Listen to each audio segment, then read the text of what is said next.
सावन के झूलों ने मुझको कहते हैं दोस्तों, ना थके कभी ना पैर हिम्मत हारी है, ना थके कभी ना पैर हिम्मत हारी है। हौसला है जिंदगी में कुछ कर दिखाने का, इसीलिए अभी भी सफर जारी है। जी हाँ माता और बहनों, भाई और बहनों आइए। जी हाँ माता और बहनों, आ गया है आपके गांव, आपके गली और आपके ठीक दरवाजे के सामने आ गया है लाल बच्चन भाई का हरा सब्जी वाला प्रचार गाड़ी आ गया है। सावन के झूलों आइए आइए आइए माताजी, आइए भाईजी, हमारे प्रचार गाड़ी के पास आइए और लेकर जाइए आलू, प्याज, कटहल, मिर्चा, लौकी, परवल, टमाटर इत्यादि हरी भरी सब्जी हमारे प्रचार गाड़ी के पास आइए और लेकर जाइए। मार्केट से बिल्कुल सस्ता, मार्केट से बिल्कुल किफायती दाम में लेकर के जाइए। आइए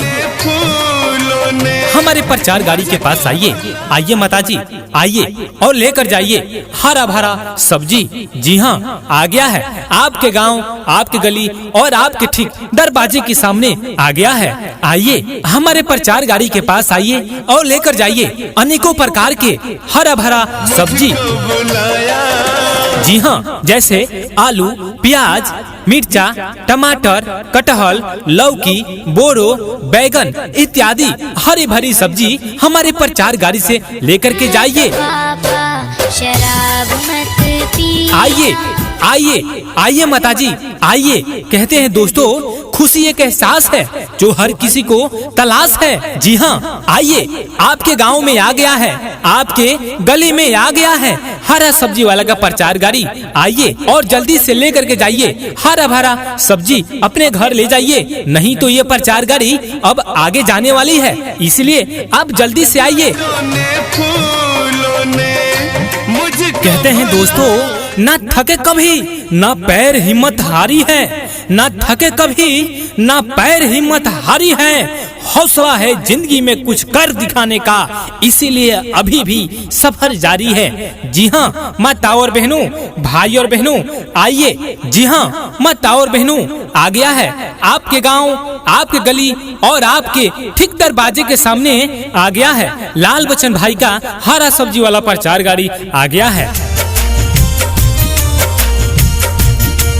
आइए आइए आइए माताजी, आइए भाईजी, हमारे प्रचार गाड़ी के पास आइए और लेकर जाइए आलू, प्याज, कटहल, मिर्चा, लौकी, परवल, टमाटर इत्यादि हरी भरी सब्जी हमारे प्रचार गाड़ी के पास आइए और लेकर जाइए। मार्केट से बिल्कुल सस्ता, मार्केट से बिल्कुल किफायती दाम में लेकर के जाइए। आइए हमारे प्रचार गाड़ी के पास आइए, आइए माताजी आइए और लेकर जाइए हरा भरा सब्जी। जी हाँ आ गया है आपके गांव, आपके गली और आपके ठीक दरवाजे के सामने आ गया है। आइए हमारे प्रचार गाड़ी के पास आइए और लेकर जाइए अनेकों प्रकार के हरा भरा सब्जी।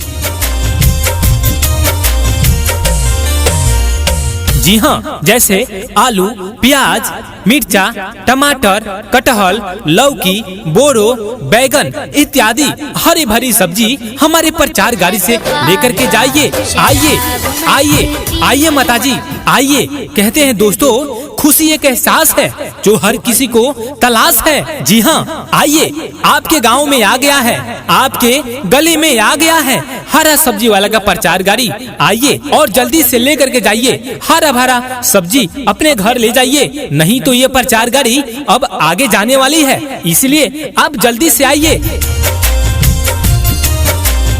जी हाँ मित्रों, अपना ऑडियो प्रचार केसेट विशेष छूट में बनवाने के लिए हमें आज ही संपर्क या फोन करें। हमारे राधिका रिकॉर्डिंग स्टूडियो का मोबाइल नंबर है 9507372381। शराब मत पीना। कहते हैं दोस्तों, खुशियाँ छुपी है छोटी छोटी अरमानों में। दोस्तों खुशियाँ छुपी है छोटी छोटी अरमानों में, पता नहीं लोग इसे क्यों ढूंढते हैं बड़े बड़े दुकानों में। जी हाँ आइए, आ गया है आपके गांव, आपके गली और आपके ठीक दरवाजे के सामने आ गया है श्याम सुंदर भाई का हरा सब्जी वाला प्रचार गाड़ी आ गया है।